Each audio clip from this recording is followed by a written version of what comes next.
এই ফেলু, পড়া করে আসিসনি কেন বল, না হলে কিন্তু তোর পিঠে আমার হাতটা এখন পড়বে ঠপাস ঠপাস করে। স্যার, হালকা গরম পড়েছে তো, তাই মশার উৎপাত বেড়ে গেছে। মশার উৎপাত তো বাড়বেই, মশার উৎপাতের সাথে তোর পড়া না হবার সম্পর্ক কি? কাল স্যার পড়তে বসেছি, আর আমার নাকের ওপর একটা মশা এসে বসেছে। তখন ওই মশাটার সাথে হালকা গল্প করলাম, তাই আর পড়তে পারিনি স্যার। মশার সাথে তুই গল্প করেছিস? আমাকে কি বোকা পেয়েছিস? তুই কি সকালে খালি পেটে কিছু খেয়ে এসেছিস নাকি? হ্যাঁ স্যার, সত্যি বলছি, মশার সাথে কাল গল্প করলাম। মশার সাথে গল্প? আজ আবার ফেলু কি লেকচার শুরু করবে কে জানে। এ বেটা, আজ আবার কি কাহিনী ফাঁদে কে জানে। তো কি গল্প করলি মশার সাথে শুনি? স্যার, এমনি ওদের কাজকর্ম সম্পর্কে কিছু জিজ্ঞাসা করছিলাম স্যার। কি জিজ্ঞাসা করছিলি? সময় নষ্ট না করে তাড়াতাড়ি বলে ফেল, না হলে কিন্তু তোর কপালে আজকে খুব দুঃখ আছে। স্যার, প্রথমে আমি মশাটাকে জিজ্ঞাসা করলাম, তোমরা নোংরা জলে কেন ডিম পারো? তখন মশাটা কি বলল বল? মশাটি বলল, ভালো জলে ডিম পারলে মানুষ যদি সেদ্ধ করে খেয়ে নেয়, তাই আমরা নোংরা জলে ডিম পারি। স্যার, মশাটা কিন্তু ঠিকই বলেছে স্যার, মানুষ কিন্তু ফাই পেলে সবকিছুই খেয়ে নেয় স্যার। তুই চুপ কর ঘেটু, তুই কিন্তু আর আমাকে রাগাস না। বল ফেলু, আর কি কি কথা হলো মশাটার সাথে? তারপর মশাটাকে জিজ্ঞাসা করলাম, তোমরা মশা মারা কয়েলের গন্ধ শুকে মরো না কেন? তখন মশাটি বলল, কয়েলের গন্ধ শুকে যদি আমরা মরে যাই, তাহলে কয়েলের কোম্পানিগুলো কিভাবে বাঁচবে? তারপর আমি মশাটাকে জিজ্ঞাসা করলাম, তোমরা মানুষের কানের কাছে এসে ভন ভন করে আওয়াজ করো কেন? তখন মশাটি বলল, ওটা আমরা ভন ভন করি না, আমরা ওটা গান করি। তখন আমি বললাম, মানুষের কানের কাছে এসে গান করো কেন? এতে তো মানুষের ডিস্টার্ব হয়।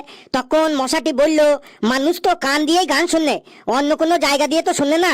তাছাড়া আমাদের গান তো আর কেউ টিকিট কেটে শুনবে না, তাই আমরা মানুষের কানের কাছে গিয়ে গান শুনিয়ে আসি। মানে হোম ডেলিভারি যেমন আছে, সেই রকম কান ডেলিভারি। আর আমাদের গান যে মানুষই শুনে তারই খুব ভালো লাগে, তাই যখনই যে মানুষেরই কানের কাছে গিয়ে গান গায়, সে শুনলেই সাথে সাথে হাততালি দেয়, তাতে আমরা অনেক উৎসাহ পাই। তারপর আর কি বললো বল? তারপর আমি মশাটাকে জিজ্ঞাসা করলাম, তোমাদের পুরুষ মশারা নাকি রক্ত খায় না, তাহলে ওরা কি খেয়ে বেঁচে থাকে? তখন মশাটি বলল, পুরুষ মশারা ওদের বউয়ের গাল খেয়ে বেঁচে থাকে। বেটা, খুব ইন্টারেস্টিং ভাবে বলছে তো, বল তারপর। দেখলেন স্যার, প্রথমে আপনি শুনতেই চাইছিলেন না, আর এখন বলছেন তারপর তারপর। বেশি কথা না বাড়িয়ে বল, আর কি কি বললো মশাটা? তারপর আমি মশাটাকে জিজ্ঞাসা করলাম, আচ্ছা, তোমরা মানুষকে কামড়ালে ম্যালেরিয়া হয় কেন? তখন মশাটি বলল, আমরাও তো স্বার্থপর নই যে শুধু সব সময় মানুষের কাছ থেকেই নেব, তাই আমরাও মাঝে মাঝে কিছু মানুষকেও দিই, যেমন ম্যালেরিয়া, ডেঙ্গুর ভাইরাস ইত্যাদি। তারপরে আমি মশাকে জিজ্ঞাসা করলাম, তোমরা বিভিন্ন সাইজের হও কেন? কোনোটা ছোট, কোনোটা বড়, কোনোটা মাঝারি।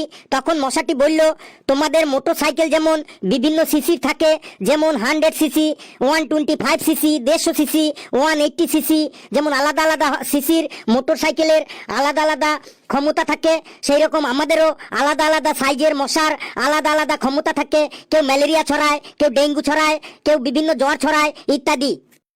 তারপর আর কি বললো বল? তারপর আমি মশাটাকে জিজ্ঞাসা করলাম, তোমরা আলাদা আলাদা কালারের হও কেন? কেউ কালো, কেউ সাদা, কেউ ডোরাকাটা ডোরাকাটা, কেউ বাদামি। তখন মশাটি বলল, তোমাদের মোটর সাইকেল যেমন বিভিন্ন কালারের হয়, কোনোটা লাল, কোনোটা কালো, কোনোটা সাদা, আমাদেরও তেমন আলাদা আলাদা মডেলের মশার আলাদা আলাদা কালার। তারপর আমি মশাটাকে বললাম, তোমরা কামড়াতে এসে কামড়ে চলে যাবে, ওই কানের কাছে ঘ্যান ঘ্যান করে গান করো কেন? তোমাদের ওই গান শুনলেই মানুষ রেগে যায়, ব্যাটারির গাড়ির মতো সাউন্ডলেস ভাবে ফুস করে আসবে আর কামড়ে দিয়ে চলে যাবে। তখন মশাটি আমাকে বলল, শব্দ করে না গেলে যদি আমাদের অ্যাক্সিডেন্ট হয়, কারণ আমাদের তো আর হেডলাইট নেই, তাই আমরা শব্দ করে যাই। তারপর আমি মশাটাকে বললাম, আমরা যখন মশারি টানিয়ে ঘুমাই, তখন তোমরা মশারির বাইরে গান গাও কেন? তখন মশাটি বলল, আমরা মশারির বাইরে ওটা গান করি না, ওটা আন্দোলন করি। তখন আমি মশাটাকে বললাম, তোমরাও আন্দোলন করো? কিসের জন্য আন্দোলন করো শুনি? তখন মশাটি বলল, তোমরা যখন মশারি টানিয়ে ঘুমাও তখন আমরা রেগে গিয়ে সব মশাকে খবর দিই, তারপর আমরা সব মশারা মশারির বাইরে এক জায়গায় জড়ো হয়ে জোরে জোরে চিল্লাই আর বলি, আমাদের দাবি মানতে হবে, মশারি খুলে দিতে হবে, মশারি টাঙিয়ে ঘুমানো মানছি না, মানবো না। যে যে মশারি টাঙিয়ে ঘুমাচ্ছে তাদের কালো হাত ভেঙে দাও, গুড়িয়ে দাও, অবিলম্বে মশারি খুলে দিতে হবে, আমাদের রক্ত খাবার সুযোগ করে দিতে হবে, এই বলে আমরা চেল্লাই। থাম বাবা ফেলু, থাম থাম, তোরা বস, আমি আর এখানেও 1 মিনিট দাঁড়িয়ে থাকতে পারছি না, আমি আসি, তোরা বস।